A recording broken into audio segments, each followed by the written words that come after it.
آدم علیہ السلام کے بعد 1000 سال تک توحید پر قائم رہنے کے بعد ان لوگوں میں بت پرستی اس طرح شروع ہوئی کہ ان برے لوگوں میں بعض نیک لوگ بھی تھے۔ یہ برے لوگ ان نیک لوگوں سے بہت محبت کرتے تھے اور ان سے تقرب حاصل کرتے تھے، ان کی شان میں بہت مبالغہ کرتے تھے، جیسا کہ آج کل بعض لوگ علماء اور صالحین کی مدح سرائی میں زمین و آسمان کے قلابے ملاتے ہیں۔ یہی چیز بعد میں شرک کا ذریعہ بنی۔ امام بخاری رحمت اللہ علیہ نے سورہ نوح آیت 23 میں اللہ کے فرمان اور انہوں نے کہا کہ ہرگز اپنے معبودوں کو نہ چھوڑنا اور نہ ود اور سوا اور یغوث اور یعوق اور نصر کو چھوڑنا کی تفسیر کرتے ہوئے ابن عباس رضی اللہ عنہما سے روایت کی ہے۔ وہ فرماتے ہیں کہ یہ نوح علیہ السلام کی قوم کے بعض نیک آدمیوں کے نام ہیں۔ جب وہ فوت ہو گئے تو شیطان نے ان کی قوم کے دل میں یہ بات ڈال دی کہ جہاں وہ حضرات بیٹھا کرتے تھے وہاں ان کے بت بنا کر رکھ دو اور ان کو وہی نام دو جو ان بزرگوں کے تھے۔ انہوں نے ایسا ہی کیا اور پتھر کے بت بنا کر ان کے نام ان بزرگوں والے رکھ دیے۔ اس وقت تو بتوں کی پوجا نہ ہوئی، لیکن جب یہ لوگ فوت ہو گئے اور علم مٹ گیا تب ان کی پوجا ہونے لگی۔ ابن عباس رضی اللہ عنہما فرماتے ہیں نوح علیہ السلام کی قوم کے یہی بت بعد میں عرب میں پوجے گئے اور اللہ تعالی کے فرمان کا یہی مطلب ہے، یعنی ان نیک بزرگوں کے بت بنا لیے گئے اور آہستہ آہستہ ان کی پوجا شروع کر دی گئی اور سب لوگوں نے ایک اللہ کی عبادت سے انکار کر دیا۔ نوح علیہ السلام اکیلے اس دنیا میں موحد اور توحید پرست باقی رہ گئے۔ نوح علیہ السلام کا نسب کچھ یوں ہے: نوح بن لامک بن متو شلح بن ادریس۔ اس طرح ادریس علیہ السلام ان کے پردادا ہوئے۔ اس وقت لوگوں کی عمریں بہت طویل ہوتی تھیں، اس لیے ہم کہہ سکتے ہیں کہ ادریس علیہ السلام کئی 100 سال زندہ رہے اور نوح علیہ السلام 1000 سال سے بھی زیادہ عرصہ زندہ رہے۔ عمریں لمبی ہونے کی وجہ سے ادریس علیہ السلام اور نوح علیہ السلام کے درمیان کافی مدت بنتی ہے، اور اسی مدت کے دوران کفر و شرک نے زور پکڑا اور بتوں کی عبادت شروع ہو گئی۔ تب اللہ تعالیٰ نے نوح علیہ السلام کو زمین میں مبعوث فرمایا۔ ابن عباس رضی اللہ عنہما سے روایت ہے کہ نبی صلی اللہ علیہ وسلم نے فرمایا آدم علیہ السلام اور نوح علیہ السلام کے درمیان 10 قرن تھے۔ ایک قرن 100 سال کا ہوتا ہے۔ آدم علیہ السلام کے 1000 سال بعد تک لوگ توحید پر قائم رہے، پھر آہستہ آہستہ شیطان نے انہیں شرک کے راستے پر ڈال دیا، شرک عام ہو گیا، ایک اللہ کی عبادت بالکل ختم ہو کر رہ گئی۔ تب اللہ نے نوح علیہ السلام کو مبعوث فرمایا، انہوں نے اللہ کی طرف دعوت دی، انہوں نے بہت مشقت اٹھائی، جیسا کہ سورہ نوح میں اللہ فرماتے ہیں اللہ تعالیٰ بخشش اور رحم کرنے والے کے نام سے شروع کرتا ہوں۔ یقیناً ہم نے نوح کو ان کی قوم کی طرف بھیجا کہ اپنی قوم کو ڈراؤ اور خبردار کر دو، اس سے پہلے کہ ان کے پاس دردناک عذاب آ جائے۔ نوح نے کہا اے میری قوم، میں تمہیں صاف صاف ڈرانے والا ہوں کہ تم اللہ کی عبادت کرو اور اس سے ڈرا کرو اور میرا کہنا مانو، تو وہ تمہارے گناہ بخش دے گا اور تمہیں ایک وقت مقررہ تک چھوڑ دے گا۔ یقیناً اللہ کا وعدہ جب آ جاتا ہے تو موقوف نہیں ہوتا، کاش تمہیں سمجھ ہوتی۔ نوح علیہ السلام تبلیغ کے سلسلے میں سخت محنت کرتے، دن رات لوگوں کے گھروں اور ان کے اجتماعات میں جا جا کر انہیں دعوت دیتے۔ آپ انہیں اعلانیہ اور پوشیدہ طور پر دعوت دیتے، یہاں تک کہ دعوت دیتے دیتے انہیں 950 سال گزر گئے، لیکن سوائے چند لوگوں کے کوئی ایمان نہ لایا۔ تب انہوں نے اللہ سے دعا کی اے میرے اللہ، میں نے اپنی قوم کو دن رات تیری طرف بلایا، لیکن میرے بلانے سے یہ اور زیادہ بھاگنے لگے۔ انہوں نے اپنے کانوں میں انگلیاں ٹھونس لیں، اپنے اوپر کپڑے اوڑھ لیے اور کہنے لگے ہم تیری شکل دیکھنا نہیں چاہتے۔ میرے اللہ، یہ لوگ تیری باتیں سننا پسند نہیں کرتے۔ میں نے پھر بھی ان سے کہا اپنے مالک سے بخشش طلب کرو، وہ بڑا بخشنے والا ہے۔ اس وقت نوح علیہ السلام کی قوم میں ایک بادشاہ تھا، وہ بہت مغرور تھا۔ وہ قوم سے کہنے لگا نوح کی باتوں پر کان نہ دھرنا اور نہ اس سے بحث کرنا، یہ جو کرتا ہے اسے کرنے دو، تم اپنے بتوں کی پوجا پر ڈٹے رہو۔ چنانچہ لوگوں نے نوح علیہ السلام کی باتوں کی طرف سے کان بند کر لیے۔ اپنے بادشاہ کی بات پر عمل کرنے لگے۔ تب نوح علیہ السلام نے اللہ سے فریاد کی، اے پروردگار، یہ میرا کہنا نہیں مانتے، ان لوگوں کی سنتے ہیں جن کی اولاد اور مال نے انہیں فائدہ تو نہ دیا، الٹا نقصان پہنچایا، اور انہوں نے میرے ساتھ بڑا داؤ کیا، یعنی دوسروں کو میرے درپے کر دیا، خود بھی مجھے ستانے میں کوئی کسر نہ چھوڑی، اور آپس میں ایک دوسرے سے کہنے لگے اپنے دیوتاؤں کو نہ چھوڑنا، نہ ود اور نہ سوا اور نہ یغوث اور نہ یعوق اور نہ نصر کو چھوڑنا۔ ان لوگوں نے بہت سے لوگوں کو گمراہ کر ڈالا، اور پروردگار تو ایسا کر کہ یہ ظالم اور زیادہ گمراہ ہو۔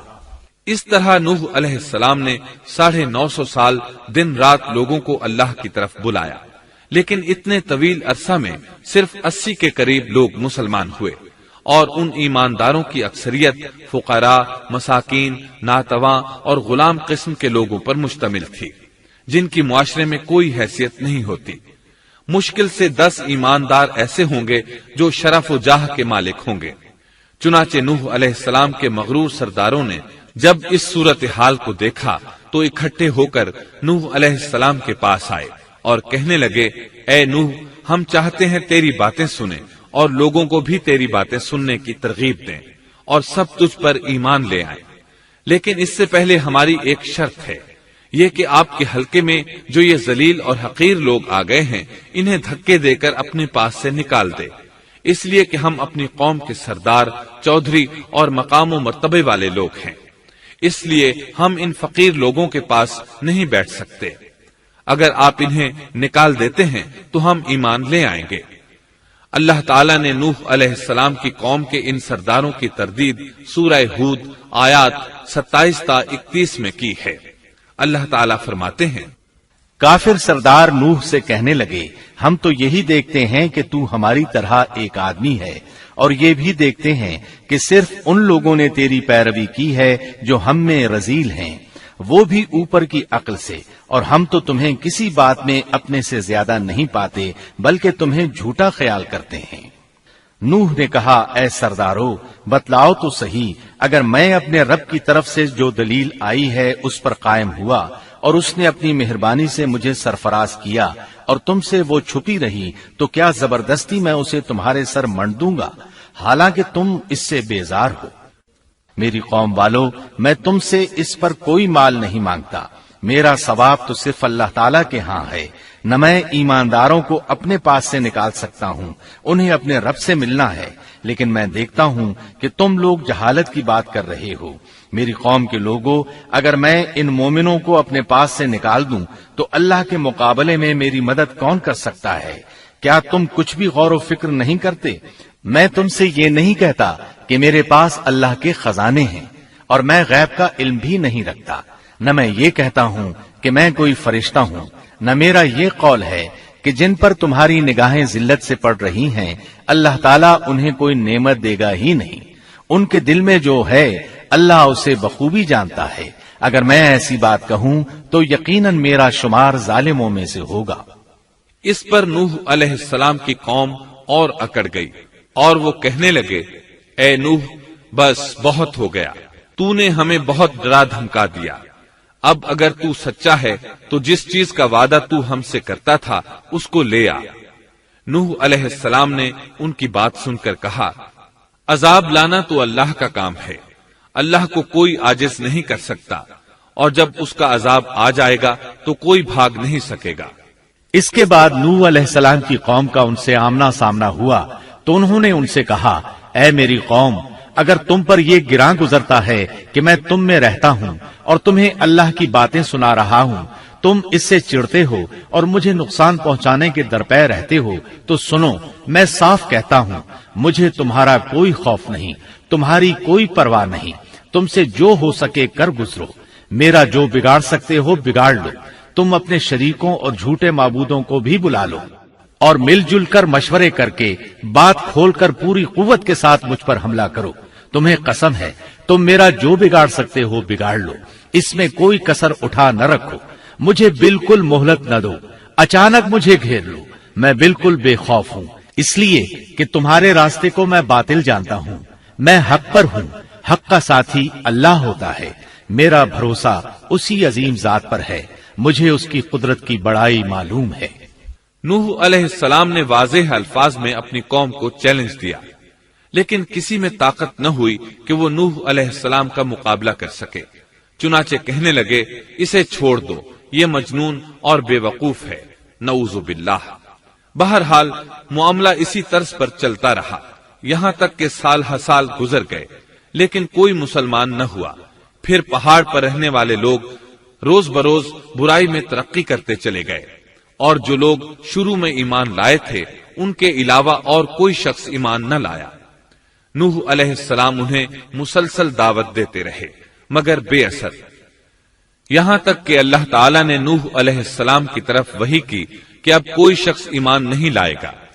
اللہ تعالیٰ سورہ ہود میں فرماتے ہیں، نوح کی طرف وحی کی گئی کہ آپ کی قوم میں سے جو ایمان لا چکے ہیں ان کے سوا اور کوئی اب ایمان نہیں لائے گا، پس آپ ان کے کاموں پر غمگین نہ ہوں۔ مطلب یہ تھا کہ آپ غم نہ کریں، اللہ کا حکم اب پورا ہونے والا ہے۔ غور فرمائیں، نوح علیہ السلام کے جذبے کو دیکھیے، مسلسل 950 سال تک دعوت دیتے رہے، لوگ انہیں جھٹلاتے رہے، لیکن پھر بھی ان سے نا امید نہ ہوئے۔ اب جب کہ اللہ کی طرف سے وحی آ گئی کہ ان میں سے اور کوئی ایمان نہیں لائے گا اور کسی میں طاقت نہیں کہ انہیں ہدایت عطا فرمائے، تو نوح علیہ السلام نا امید ہو گئے اور انہوں نے اپنی قوم پر بد دعا کی۔ اس کا ذکر اللہ تعالیٰ نے سورہ نوح آیات 26 تا 28 میں کیا ہے۔ نوح نے کہا، اے میرے پروردگار، تو روئے زمین پر کسی کافر کو رہنے سہنے والا نہ چھوڑ، اگر تو انہیں چھوڑے گا تو یہ یقیناً تیرے اور بندوں کو بھی گمراہ کر دیں گے، اور ان کے ہاں جو اولاد ہوگی وہ بھی بدکار ناشکرے ہوں گے۔ اے میرے پروردگار، تو مجھے اور میرے ماں باپ کو اور جو بھی ایماندار ہو کر میرے گھر آئے اور تمام مومن مردوں اور عورتوں کو بخش دے، اور کافروں کو سوائے ہلاکت کے اور کچھ نہ دے۔ اللہ تعالیٰ فرماتے ہیں کہ جب نوح علیہ السلام نے ہمیں مدد کے لیے پکارا تو پھر ہم نے اس کی مدد کی اور اسے ایک بڑی کشتی بنانے کی وحی کی، لیکن نوح علیہ السلام نہیں جانتے تھے کہ وہ اتنی بڑی کشتی کیسے بنائے، اور نہ ہی وہ بڑھئی تھے کہ اس کام سے واقف ہوتے۔ اس لیے اللہ تعالیٰ نے ان کی طرف یہ وحی کی کہ ہماری آنکھوں کے سامنے اور ہماری وحی کے مطابق ایک کشتی تیار کرو۔ اللہ نے وحی کے ذریعے ان کی رہنمائی کی کہ وہ اس طرح کریں، اور مزید تعلیم کے لیے جبرائیل علیہ السلام کو بھیج دیا۔ وہ انہیں بتلاتے گئے کہ اس طرح کشتی تیار کرو۔ نوح علیہ السلام ایک پہاڑ پر رہتے تھے، ان کے ارد گرد درخت نہیں تھے، نہ پانی تھا، چنانچہ انہوں نے بہت سے درخت اگائے، پھر ان کو کاٹا اور پہاڑ پر بیٹھ کر کشتی تیار کرتے رہے۔ آپ بڑے بڑے تختے بناتے اور لوہا لاتے اور ان سے کیل تیار کرتے، پھر ان کیلوں کو تختوں میں ٹھوکتے، آپس میں ان تختوں کو ملاتے، یہاں تک کہ ایک بہت بڑی مضبوط اور دیو ہیکل کشتی تیار ہو گئی۔ ایک روایت کے مطابق نوح علیہ السلام نے اس کو 100 سال میں تیار کیا۔ یہ تھی وہ کشتی جسے نوح علیہ السلام نے اللہ کی ہدایت کے مطابق تیار کیا تھا۔ سورۃ القمر آیت 13 میں ارشاد ہوتا ہے، اور ہم نے نوح کو اس کشتی میں سوار کیا جو تختوں اور کیلوں سے بنی ہوئی تھی۔ نوح علیہ السلام نے دعوت کا کام چھوڑ دیا اور کشتی بنانے لگے۔ وہ لوگ جب انہیں کشتی بناتے دیکھتے تو ان کا مذاق اڑاتے، کہتے، نوح پہلے تو نبی تھا، اب بڑھئی بن گیا۔ مزید کہتے، یہ کیسا مجنون ہے کہ پہاڑ پر کشتی بنا رہا ہے، تعجب ہے اس پر۔ اللہ نے ان کافروں کے مذاق کا ذکر سورہ ہود آیات 38 اور 39 میں کیا ہے۔ نوح کشتی بنانے لگے، اس کی قوم کی جو جماعت اس کے پاس سے گزرتی وہ اس کا مذاق اڑاتی۔ وہ کہتے، اگر تم ہمارا مذاق اڑاتے ہو تو ہم بھی تم پر ایک دن ہنسیں گے جیسے تم مسخرہ پن کر رہے ہو۔ تمہیں بہت جلد معلوم ہو جائے گا کہ کس پر عذاب آتا ہے، جو اسے رسوا کرے اور اس پر ہمیشہ کا عذاب اتر آئے۔ اس کشتی کا حلیہ ابن عباس رضی اللہ عنہما سے ایک روایت میں یوں آیا ہے۔ وہ بیان کرتے ہیں کہ نوح علیہ السلام نے پہاڑ پر ایک کشتی تیار کی اور اسے تارکول سے لت پت کیا۔ اسی وقت سے تارکول کا ظہور ہوا۔ اس کشتی کا طول 300 گز، اونچائی 30 گز اور عرض 50 گز تھا۔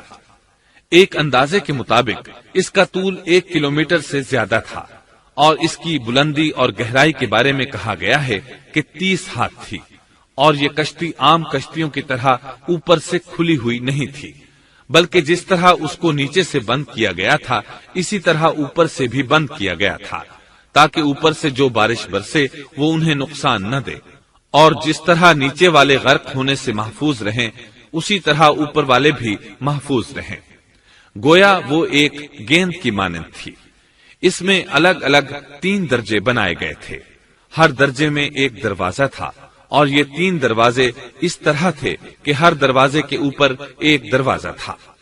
یہ اس کشتی کا حلیہ تھا جس کے راوی ابن عباس رضی اللہ عنہما ہیں۔ یہ کشتی آج بھی موجود ہے۔ اللہ تعالیٰ نے اس کشتی کو بطور عبرت اور نشانی کے باقی رکھا ہے، جیسا کہ اللہ تعالیٰ فرماتے ہیں، اور بے شک ہم نے اس واقعے کو نشانی بنا کر باقی رکھا، پس ہے کوئی نصیحت حاصل کرنے والا۔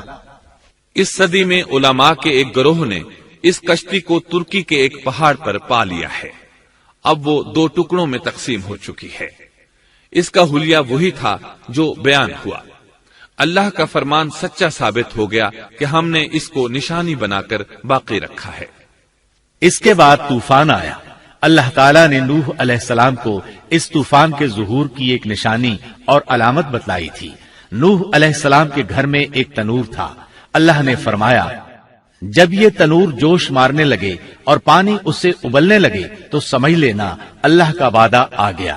چنانچہ اس وقت مومنوں کو اور اپنے اہل و عیال کو اور زمین پر بسنے والے تمام جانوروں کا جوڑا جوڑا اس کشتی میں سوار کر لینا۔ تنور سے کیا مراد ہے، اس کے متعلق مفسرین میں اختلاف ہے۔ بعض کہتے ہیں کہ اس سے مراد ایک چشمہ ہے جو زمین سے نکلتا ہے، لیکن راجح روایات کے مطابق اس سے مراد معروف تنور ہے جس میں آگ جلا کر روٹیاں پکائی جاتی ہیں۔ یہ تنور نوح علیہ السلام کے گھر میں تھا، اور اسی کو اللہ نے طوفان کے آنے کی علامت بتایا اور فرمایا کہ جب یہ پھوٹ پڑے اس وقت ہر چیز کا جوڑا جوڑا کشتی پر سوار کر لینا۔ اللہ تعالیٰ سورہ ہود آیت 40 میں فرماتے ہیں، یہاں تک کہ جب ہمارا حکم آ پہنچا اور تنور ابلنے لگا، ہم نے کہا اس کشتی میں ہر قسم کے جوڑے دوہرے سوار کر لے، اور اپنے گھر کے لوگوں کو بھی سوائے ان کے جن پر پہلے سے بات پڑ چکی ہے، اور سب ایمان والوں کو بھی۔ اس کے ساتھ ایمان لانے والے بہت ہی کم تھے۔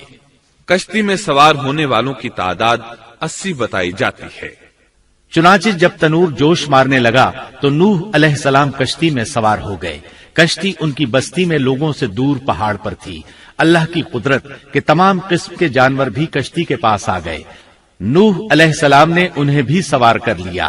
اللہ تعالیٰ سورۃ القمر آیات 11 اور 12 میں فرماتے ہیں، پس ہم نے آسمان کے دروازوں کو زور کی بارش سے کھول دیا اور زمین کے چشموں کو جاری کر دیا، پس اس کام پر جو پانی مقرر کیا گیا تھا خوب جمع ہو گیا۔ آسمان سے نازل ہونے والا اور زمین سے نکلنے والا پانی کتنا تھا اس کا اندازہ اللہ ہی کو ہے۔ بہرحال اس پانی نے زمین پر رہنے والے انسان، چوپائے، حیوانات، غرض ہر چیز کو غرق کر دیا۔ اس بارے میں اللہ فرماتے ہیں، نوح نے اپنی قوم سے تنگ آ کر ہمارے حضور دعا کی، ہم تو ہیں ہی بہترین طور پر دعاؤں کے قبول کرنے والے۔ فوراً ان کی دعا قبول کر لی اور اس تکلیف اور ایذا سے انہیں بچا لیا جو انہیں کفار سے روزمرہ پہنچ رہی تھی، اور ان کی اولاد کو ہم نے باقی رہنے والی بنا دیا، یعنی انہی کی اولاد سے پھر سے دنیا آباد ہوئی، کیونکہ صرف وہی لوگ بچے تھے جو کشتی پر سوار تھے، اور ہم نے ان کا ذکر خیر پچھلوں میں باقی رکھا۔ نوح علیہ السلام پر تمام جہانوں میں سلام ہو۔ ہم نیکی کرنے والوں کو اسی طرح بدلے دیتے ہیں، وہ ہمارے ایماندار بندوں میں سے تھا، پھر ہم نے باقی سب کو غرق کر دیا۔ اللہ مزید فرماتے ہیں، جب پانی میں طغیانی آ گئی تو اس وقت ہم نے تمہیں کشتی میں چڑھا لیا تاکہ اس کو تمہارے لیے نصیحت اور یادگار بنا دیں، تاکہ یاد رکھنے والے کان اس کو یاد رکھیں۔ یعنی پانی اتنا زیادہ ہو گیا کہ اس سے تمام شہر، بستیاں، انسان اور جانور غرق ہو گئے، یہاں تک کہ پانی بلند پہاڑوں سے بھی اونچا ہو گیا، اور اتنے بلند پانی پر یہ کشتی نوح علیہ السلام اور ان کے ساتھیوں کو اپنے دامن میں سمیٹے اللہ کے حکم سے اور اس کی حفاظت میں پہاڑ کی طرح رواں دواں تھی، ورنہ اتنے طوفانی پانی میں کشتی کی حیثیت ہی کیا ہوتی ہے۔ نوح علیہ السلام کشتی میں سوار ہوئے اور انہوں نے اپنے ساتھیوں کو حکم دیا کہ وہ یہ دعا پڑھیں، اللہ ہی کے نام سے اس کشتی کا چلنا اور ٹھہرنا ہے، یقیناً میرا پالنے والا بڑی بخشش اور رحم والا ہے۔ یہی اللہ کا حکم آپ کو تھا کہ جب تم اور تمہارے ساتھی ٹھیک طرح بیٹھ جاؤ تو کہنا، سب تعریف اللہ ہی کے لیے ہے جس نے ہمیں ظالم لوگوں سے نجات عطا فرمائی، اور کہنا کہ اے میرے رب مجھے بابرکت اتارنا اور تو ہی بہتر اتارنے والا ہے۔ اللہ تعالیٰ نوح علیہ السلام کو نصیحت کر رہے ہیں کہ اللہ آپ کو اور آپ کے اہل کو نجات عطا فرمائیں گے۔ کشتی میں نوح علیہ السلام کے کافر بیٹے کے علاوہ تمام گھر والے سوار تھے۔ آپ کے کافر بیٹے کا نام کنعان تھا، وہ ایک طرف کھڑا تھا۔ نوح علیہ السلام نے اسے پکارا، میرے بیٹے اس کشتی میں آ جا اور کافروں کا ساتھی نہ بن، لیکن اس بدبخت نے کہا، میں ابھی کسی پہاڑ کی چوٹی پر پناہ لے لوں گا جو مجھے اس پانی سے بچائے گی۔ نوح علیہ السلام نے کہا، آج اللہ کے حکم سے کوئی بچانے والا نہیں مگر وہی جس پر اللہ رحم کرے۔ باپ اور بیٹے کے درمیان یہ گفتگو جاری تھی کہ ایک طوفانی موج نے اسے اپنی زد میں لے لیا اور اسے غرق کر دیا۔ نوح علیہ السلام سے اللہ نے وعدہ کر رکھا تھا کہ اللہ تعالیٰ اس کے اہل کو نجات عطا فرمائے گا۔ چنانچہ جب آپ کی آنکھوں کے سامنے آپ کا بیٹا غرق ہو گیا تو وہ پکار اٹھے، اے اللہ، میرا بیٹا میرے گھر والوں میں سے تھا اور تو نے مجھ سے وعدہ کیا تھا کہ میرے گھر والوں کو نجات عطا فرمائے گا، اور تو تمام حاکموں سے بہتر حاکم ہے، لہذا ناممکن ہے کہ تیرا وعدہ پورا نہ ہو۔ واضح ہو کہ نوح علیہ السلام کا اپنے بیٹے کے بارے میں بات کرنا بطور استفسار تھا، بطور بحث نہیں تھا۔ آپ وضاحت چاہتے تھے۔ اللہ تعالیٰ نے فرمایا، اے نوح، وہ تیرے اہل سے نہیں تھا کیونکہ وہ کافر تھا۔ کفر نسب کو ختم کر دیتا ہے۔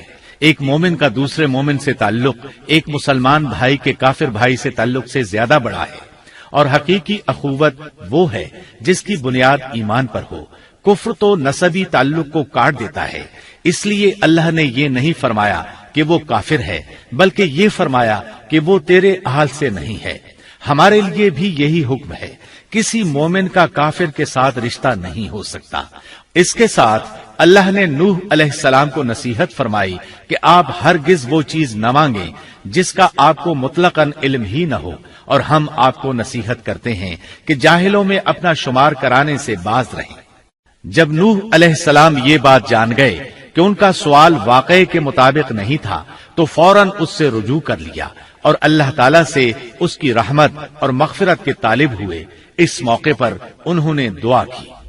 نوح علیہ السلام نے کہا، اے میرے پروردگار، میں تیری ہی پناہ چاہتا ہوں اس بات سے کہ تجھ سے وہ مانگوں جس کا مجھے علم ہی نہ ہو۔ اگر تو مجھے نہ بخشے گا اور تو مجھ پر رحم نہیں کرے گا تو میں خرابی والوں میں ہو جاؤں گا۔ یہ دعا انہوں نے مانگی۔ اپنے بیٹے کے متعلق سوال کے علاوہ نوح علیہ السلام نے اللہ تعالیٰ کی کوئی نافرمانی نہیں کی اور نہ اپنے نفس پر کسی نافرمانی کو شمار کیا۔ کشتی نوح علیہ السلام اور ان کے ساتھیوں کو لیے پانی کی موجوں پر بلند ہو رہی تھی، اور زمین پر موجود ہر چیز، انسان، حیوانات، چوپائے، پرندے غرق ہو چکے تھے۔ ان میں کوئی بھی باقی نہیں بچا تھا۔ اگر کوئی زندہ بچا تھا تو کشتی والے۔ ابن عباس رضی اللہ عنہما سے روایت ہے کہ نوح علیہ السلام اور ان کے ساتھی 6 ماہ کشتی میں رہے، اور بعض روایات میں یہ بھی ہے کہ وہ محرم کی 10 تاریخ کو کشتی سے نیچے اترے۔ آخر اللہ کے حکم سے طوفان رک گیا۔ اللہ نے زمین کو حکم دیا کہ وہ تمام پانی کو نگل جائے۔ زمین نے سارا پانی نگل لیا، زمین خشک ہو گئی۔ اللہ تعالیٰ سورہ ہود آیت 44 میں فرماتے ہیں، اور فرما دیا گیا کہ اے زمین اپنے پانی کو نگل جا، اور اے آسمان بس کر تھم جا۔ اسی وقت پانی سکھا دیا گیا اور کام پورا کر دیا گیا، اور کشتی جودی نامی پہاڑ پر جا ٹھہری، اور فرما دیا گیا کہ ظالم لوگ اللہ کی رحمت سے دور ہیں۔ کشتی جودی پہاڑ پر جا کر ٹھہر گئی۔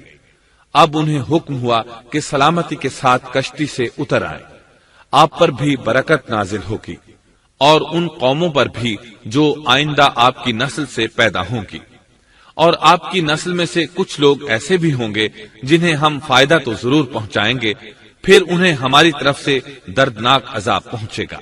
بہت سی روایات میں یہ بات مذکور ہے کہ نوح علیہ السلام ایک لمبی مدت یعنی 6 ماہ کشتی میں طوفان تھم جانے کا انتظار کرتے رہے۔ آپ نے طوفان کے حالات معلوم کرنے کے لیے ایک کبوتر بھیجا جو واپس آ گیا، اسے پاؤں رکھنے کو جگہ نہ ملی۔ اسے دوبارہ بھیجا گیا تو وہ پھر واپس آ گیا۔ چند دن بعد اسے پھر بھیجا گیا تو وہ اپنی چونچ میں زیتون کی ایک ٹہنی لیے ہوئے تھا۔ اس سے نوح علیہ السلام نے معلوم کر لیا کہ پانی زمین سے کچھ ہی اونچا رہ گیا ہے اور درخت وغیرہ اگ چکے ہیں۔ کچھ دن بعد اسے پھر بھیجا گیا۔ اس مرتبہ وہ واپس لوٹا تو اس کے پاؤں خاک آلود تھے۔ نوح علیہ السلام نے سمجھ لیا کہ طوفان رک گیا اور زمین خشک ہو چکی ہے۔ سیرت کی کتب میں یہ واقعہ موجود ہے۔ اسی کی بنیاد پر سیرت نگاروں کا کہنا ہے کہ کبوتر کا آنا سلامتی کی علامت تھا اور اس کی چونچ میں زیتون کی ٹہنی نوح علیہ السلام کی بادشاہت کی طرف اشارہ تھا۔ اس طرح نوح علیہ السلام زمین پر اتر آئے۔ اس وقت اولاد آدم میں سے کوئی انسان سوائے ان لوگوں کے زندہ نہیں بچا تھا۔ جزیرہ عرب، فلسطین اور ان کے ارد گرد کا علاقہ غرق ہونے سے محفوظ رہا۔ ان کے علاوہ تمام زمین غرق ہوئی تھی۔ سب کے سب طوفان کی نذر ہو گئے۔ صرف نوح علیہ السلام سے اولاد پیدا ہوئی اور زمین میں ان کی اولاد کے علاوہ اور کسی کی نسل باقی نہ رہی۔ اسی وجہ سے نوح علیہ السلام کو آدم ثانی اور ابو البشر ثانی کہا جاتا ہے، کیونکہ تمام کے تمام بشر انہی کی طرف منسوب ہیں۔ سورۃ الصافات آیات 75 تا 77 میں اسی طرف اشارہ ہے۔ اور ہمیں نوح نے پکارا تو دیکھ لو کہ ہم کیسے اچھے دعا قبول کرنے والے ہیں۔ ہم نے اسے اور اس کے فرمانبرداروں کو اس زبردست مصیبت سے بچا لیا۔ اس کی اولاد ہم نے باقی رہنے والی بنا دی۔ ایک دوسرے مقام پر اللہ تعالیٰ دیگر امم اور رسولوں کے متعلق کلام کرتے ہوئے فرماتے ہیں، اے ان لوگوں کی اولاد جنہیں ہم نے نوح کے ساتھ چڑھا لیا تھا، وہ ہمارا بڑا ہی شکر گزار بندہ تھا۔ نوح علیہ السلام کے 3 بیٹے تھے، سام، حام اور یافس۔ سام کی نسل زیادہ تر سفید رنگت کی تھی اور بہت کم لوگ ان میں سیاہ فام تھے، البتہ کچھ ان میں گندمی تھے۔ حام کی اولاد کی اکثریت سیاہ فام تھی، ان میں بہت کم لوگ سفید رنگ کے تھے، اور یافس کی اولاد سرخی مائل رنگ کی تھی۔ عرب اور بنو اسرائیل سام کی اولاد ہیں، تمام حبش حام کی اولاد ہیں، ترک اور مشرقی ایشیا کے لوگ یافس کی اولاد ہیں۔ طوفان کے بعد نوح علیہ السلام اللہ کے بندوں میں 350 سال تک زندہ رہے، اور وہ اللہ کے قول عبدن شکورن کے مصداق تھے۔ پھر نوح علیہ السلام فوت ہو گئے۔ راجح ترین روایات کے مطابق آپ مکہ میں دفن ہوئے۔ ایک دوسری روایت کے مطابق آپ لبنان میں دفن ہوئے۔